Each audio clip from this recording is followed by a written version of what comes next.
張木頭房地產經紀小林啊，今日介紹俾大家嘅係皇朝閣嘅一個一房一廳電梯單位嚟㗎。然後我哋呢個值得推薦嘅咧係呢個露台位置啦，係大概實用面積去到25個平方嘅。然後我哋呢個方向咧係對住我哋呢個花園小區啊，整體呢個通風效果同埋採光咧都係冇問題，唔使擔心。因為而家呢個單位係唯一一個值得推薦，呢個平台夠晒大嘅。電梯4樓一個位置，然後我哋係一房一廳電梯單位啊。然後我哋呢個客廳位置咧做咗個半開放式嘅，呢邊係做咗一啲橫杆欄梁嘅啫，就做咗半開放。而家我哋呢個沙發位置大概開間係去到3米到3米2一個距離，整體 OK 嘅，因為你兩個人住咧冇問題。然後我哋通天然氣嘅呢個住宅嚇，就係嗰個裝修物保養標準咧比較差少少啦。而家呢啲灶台啊、三件套都有齊，但係呢啲門咧就比較差少少啦。後期你需要換可以自己去設置。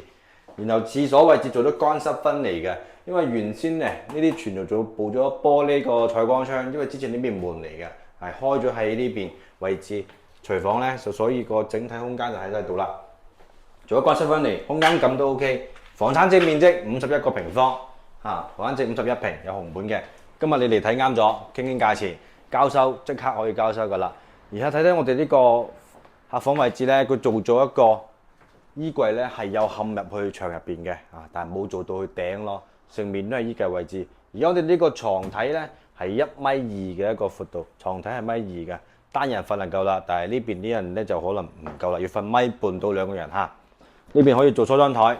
然後整面一個採光窗嚟，師傅睇睇呢邊一個採光窗，全部都係一排過對住我哋呢個花園同埋我哋呢個露台呢邊，全部空間都係我哋露台位置。